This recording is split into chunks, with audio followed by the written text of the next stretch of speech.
मेरे YouTube channel में आपका एक बार फिर से स्वागत है। आइए आज देखते हैं कक्षा 10 गणित का चैप्टर संख्या 9। चैप्टर 9 में है त्रिकोणमिति का अनुप्रयोग। त्रिकोणमिति का अनुप्रयोग में हम देखेंगे कि इन प्रश्नों को हल करने के लिए हमें क्या क्या इसके पहले जानना है। तो सबसे पहले दो चीज के बारे में जानेंगे, फिर चलेंगे चैप्टर के क्वेश्चन पर और क्वेश्चन को हल करेंगे। सबसे पहला है उन्नयन कोण और दूसरा है अवनमन कोण। ये उन्नयन और अवनमन कोण के बारे में जानना है तो आपको सबसे पहले ध्यान रखना होगा कि मान लीजिए कि हम पृथ्वी तल पर हैं, पृथ्वी पर हैं, किसी ऊंचे टावर को या किसी ऊंचे पेड़ को या किसी ऊंची पहाड़ी को देख रहे हैं। ठीक है, ये हमारा टावर है। ठीक, यहाँ से हम उसको देखते हैं तो देखते हैं तो हमारे आंखें ऊपर की ओर उठती है। तो ये जितने कोण से ऊपर की ओर उठती है, ठीक है, ये हमारा कोण थीटा हो गया। ये जितने कोण से ऊपर उठती है यानी हमारी आंख की दृष्टि रेखा, हमारी आंख की दृष्टि रेखा जितने अंश का कोण बनाती है उसे हम जो है उन्नयन कोण कहते हैं। अब बात करते हैं उन्नयन कोण का। ये हमारी दृष्टि रेखा है। यहाँ पर देख लीजिए, मान लीजिए कि यहाँ पर ही हमारी आंखें हैं। ठीक है, यहाँ पर हमारी आंखें हैं तो हम आंख से देखेंगे तो यह चोटी जो है जितने डिग्री का यहाँ 36 से कोण बना है। ठीक, यही कोण हमारा क्या कहलाता है? उन्नयन कोण कहलाता है। उन्नयन कोण। ठीक है, उन्नयन, उ माने ऊपर की ओर और नय माने आंख, यानी आंख ऊपर की ओर जितने अंश का कोण बना है, ठीक है, वही उन्नयन कोण होता है। और बात कर लेते हैं अवनमन कोण की। तो मान लीजिए कि यहाँ पर देखिए, यहाँ पर एक जो है औरत दिखाई दे रही है। यह औरत जो है यहाँ एक वस्तु है, इस वस्तु को देखती है। तो हम जानते हैं कि जब यह वस्तु को देखेगी तो ऊपर या क्षैतिज से नीचे की तरफ झुकेगी इसकी नजरें। तो इसकी दृष्टि रेखा यानी कि आंख क्षैतिज से जितने अंश के कोण पर झुकती है, यह क्षैतिज से झुकाव ही हमारा क्या कहलाता है? यह थीटा है। यही हमारा जो है अवनमन कोण कहलाता है। अवनमन कोण। ठीक है, तो अवनमन कोण क्या होता है कि जब हम किसी ऊंची वस्तु को नीचे से देखते हैं तो क्षैतिज से जो कोण बनता है इसको हम उन्नयन, उ माने ऊपर, नय माने आंख, यानी कि ऊपर की ओर देखने के लिए आंखें जितने डिग्री के कोण पर उठती है उसे उन्नयन कोण कहते हैं। और नमन कोण, मान लीजिए यहाँ पर हम है, ये क्षैतिज है, यहाँ से किसी वस्तु को देखने के लिए जितने डिग्री पर हमारी आंखें झुकती है उस कोण को हम क्या कहते हैं? अवनमन। ठीक है, अवनमन कोण। ठीक है, तो यहाँ पर अवनमन और उन्नयन कोण हमने जाना। अब चलते हैं इस प्रश्नावली के प्रश्नावली 9 के क्वेश्चन नंबर 1 के तरफ और देखते हैं कि क्वेश्चन नंबर 1 क्या है। ये हमारा जो है क्वेश्चन नंबर 1 है। यहाँ पर दिया हुआ है क्वेश्चन नंबर 1 में, यहाँ पर देख लेते हैं। क्वेश्चन नंबर 1 दिया हुआ है कि यदि सर्कस का एक कलाकार एक 20 मीटर लंबी डोर पर चढ़ रहा है जो अच्छी तरह से तनी हुई है और भूमि पर सीधे लगे खंभे के शिखर से बंधा हुआ है। यदि भूमि स्तर के साथ डोर द्वारा बनाया गया कोण 30 अंश का हो तो खंभे की ऊंचाई ज्ञात कीजिए। यहाँ पर देख लेते हैं, ये हमारा खंभा है ए बी। ठीक है, ये खंभा ए बी है और इसके खंभे के ऊपरी सिरे से यहाँ पर एक खूंटी है, यहाँ से यह जो है डोरी बनी हुई है। और डोरी की लंबाई कितनी है? डोरी की लंबाई है, डोरी की लंबाई, यह लंबाई हमारा हो गया कितना?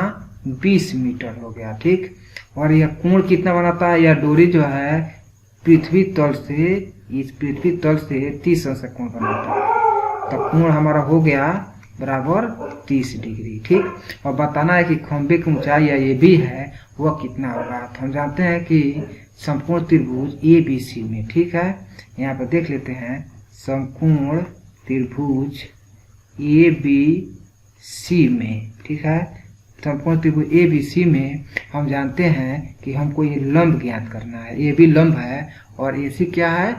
कर्ण है। तो हम जानते हैं लंब और कर्ण में जो संबंध होता है वह साइन का होता है, यानी कि साइन थीटा बराबर होता है लंब और बटा कर्ण। तो यहाँ देखेंगे साइन थीटा का मान कितना है? 30 अंश है। तो साइन 30 बराबर हो जाए लंब ए बी, ठीक है, जो खंभे की ऊंचाई है, और कर्ण कितना है? ए सी है। ठीक, तो यहाँ पर देखेंगे कि साइन 30 का मान हमारा होता है 1/2 और ए बी का मान ज्ञात करना है। तो ए बी को ए बी लिखेंगे और ए सी का मान कितना रखेंगे? 30। ठीक है, तो यहाँ से ए बी की लंबाई ज्ञात करने के लिए 30 का गुणा कर देंगे तो 1/2 गुणे 30, 2 से कट जाएगा 15 बार में, तो हमारा ए बी का मान कितना आ गया, ए बी का मान आ गया 15 मीटर। ठीक है, तो खंभे की ऊंचाई कितनी है, 15 मीटर है। अब चलते हैं क्वेश्चन नंबर 2 के तरफ। क्वेश्चन नंबर 2 हमारा ये है, क्वेश्चन नंबर 2 है कि आंधी आने से एक पेड़ टूट जाता है और टूटा हुआ भाग इस तरह से मुड़ जाता है कि पेड़ का शिखर जमीन को छूने लगता है और इसके साथ ही जो है 30 अंश का कोण बनाता है। पेड़ के पाद बिंदु की दूरी जहां पेड़ का शिखर जमीन को छूता है 8 मीटर है। पेड़ की ऊंचाई ज्ञात कीजिए। तो चलिए देख लेते हैं। यहाँ पर मान लेते हैं कि यह त्रिभुज हमारा, यह जो है यह पेड़ की ऊंचाई ए और बी है और यह सी बिंदु से टूटता है और इसका सिरा यानी कि जो ए है वो ये कहाँ पर, ए आकर डी पर यहाँ जमीन पर यहाँ पर छू देता है। तो हमें पेड़ की ऊंचाई ज्ञात करनी है और ये भी है कि ये जहाँ छूता है यह इसके जड़ से यानी कि जहाँ से पेड़ है वहां से इसकी दूरी कितनी है, 8 मीटर है। ठीक, और ये जो कोण बनाता है वो 30 अंश का कोण बनाता है। कितने डिग्री का, 30 डिग्री का कोण बनाता है। तो यहाँ ध्यान दीजिएगा, इस पेड़ की ऊंचाई हो जाएगी BC और प्लस AC। ठीक, और AC क्या है, AC ये टूट करके यहाँ पर आ गया है, तो यह जो है ये टूटा हुआ भाग की लंबाई कितनी है, AC जो है वह CD के बराबर है। ठीक, अब चलते हैं देख लेते हैं कि माना, यहाँ लिखेंगे माना पेड़ की ऊंचाई कितनी है, AB है। ठीक है, AB है तथा AB बराबर क्या हो जाए, AC प्लस BC, AC और प्लस BC एवं और AC बराबर क्या है, CD है। एवं AC बराबर क्या है, CD है, क्योंकि AC ही टूट करके यहाँ पर आया है। ठीक, तो AC की जगह पर क्या रख दें, CD रख दें, तो हमारी लंबाई कितनी हो जाएगी, AB बराबर हो जाएगा या लंबाई AC की जगह पर CD और BC, तो ये हो जाएगा CD और प्लस BC। अब यहाँ देख लेते हैं समकोण त्रिभुज BCD में, समकोण त्रिभुज BCD में यहाँ देखिए पहले हमको BC ज्ञात करना है। ठीक है, ये तो ये लंब हो गया और ये BD दिया हुआ है, ये आधार हो गया। तो लंब और आधार में क्या संबंध होता है, हम जानते हैं कि लंब और आधार ये जो संबंध होता है वो tan का होता है। तो यहाँ ले लेंगे tan 30 बराबर हो जाएगा BC यानी कि लंब और बटा आधार BD। ठीक है, वैल्यू रख देंगे, tan 30 का जो मान होता है वो 1/√3 होता है और BC हमको ज्ञात करना है और BD का मान कितना है, 8 है। BC ज्ञात करने के 8 का इधर गुणा कर देंगे तो हमारा BC बराबर कितना आ जाएगा, BC बराबर आ जाएगा 8/√3। ठीक है, ये हमारा जो है BC का मान हुआ। अब CD का मान ज्ञात कर लेते हैं।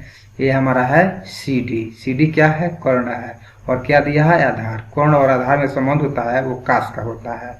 तो ले लेंगे काश 30 बराबर आधार कितना है, BD है और कर्ण कितना है, कर्ण हमारा CD है। दोनों की वैल्यू रख देंगे। हम जानते हैं कि काश 30 का मान होता है √3 और /2 और BD बराबर 8 है और CD हमको क्या करना है, ज्ञात करना है। क्रॉस मल्टीप्लाई कर देंगे तो ये हो जाएगा √3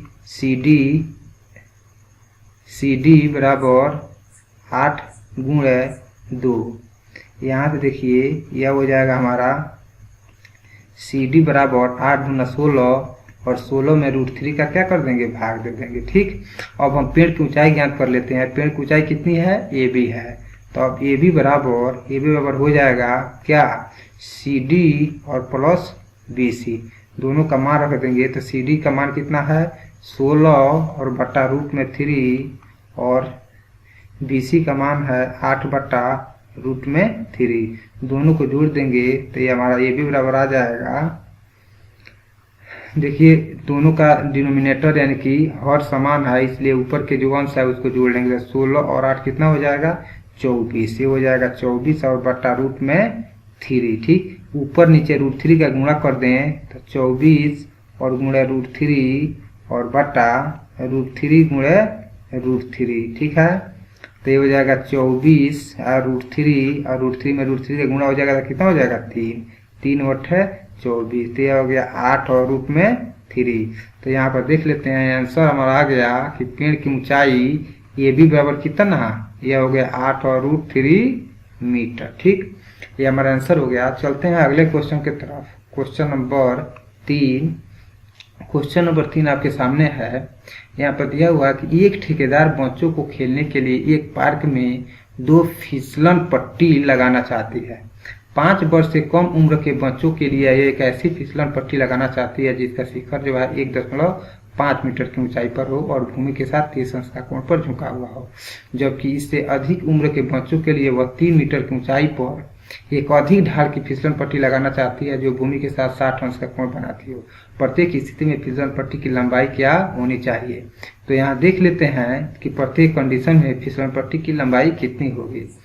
तो यहाँ पर है पहला 5 वर्ष से कम के बच्चों के लिए कितनी, 1.5 मीटर की ऊंचाई पर। यह है हमारा 1.5 मीटर की ऊंचाई। ठीक है, और भूमि के साथ कितने अंश का कोण बनाए, 30 डिग्री का कोण बनाए। ठीक है, इसका नाम रख देते हैं A, B और C।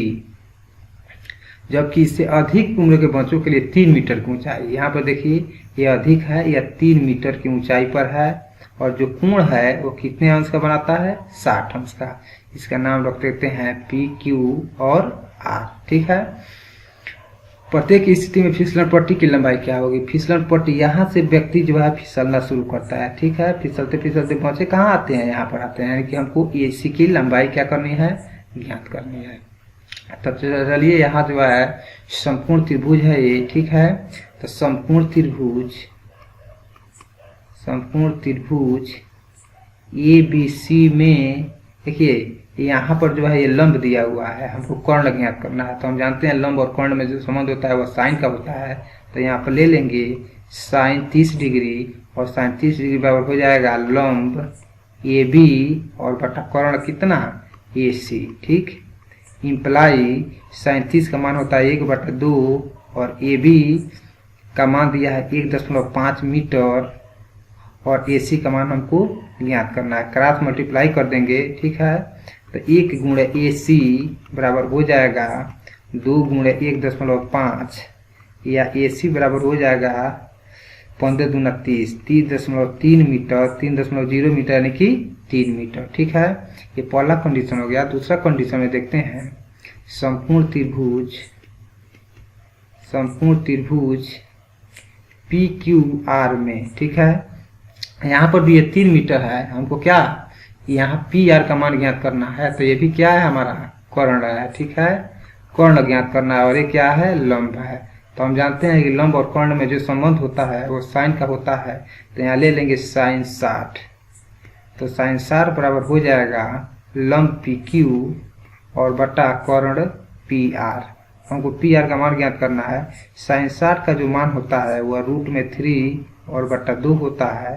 यहाँ पर PQ का मान जो है 3 मीटर दिया हुआ है। यहाँ PR का मान क्या करना है, ज्ञात करना है। क्रॉस मल्टीप्लाई कर देंगे तो यह हो जाएगा √3 PR बराबर 3 दूना 6। ठीक है, और PR यहाँ से इम्प्लाई PR बराबर हो जाएगा 6/√3। ऊपर नीचे गुणा कर देंगे 6 × √3 और बटा √3 × √3। तो हो जाएगा 6 और √3 और बटा √3 में √3 का गुणा हो जाएगा, कितना हो जाएगा 3, 3 दूना 6। यह हो गया PR बराबर 2 और √3। ठीक है, इतना मीटर। तो यहाँ पर एक कितनी हो जाएगी, बड़े बच्चों के लिए फिसलन की लंबाई हो जाएगी कितना, ये 2 और √3 मीटर और छोटे बच्चों के लिए 5 वर्ष से कम बच्चों के लिए 3 मीटर। ये रहा हमारा क्वेश्चन नंबर 3। मिलते हैं अगले क्वेश्चन के साथ अगले वीडियो में, तब तक विदा दीजिए। जय हिंद।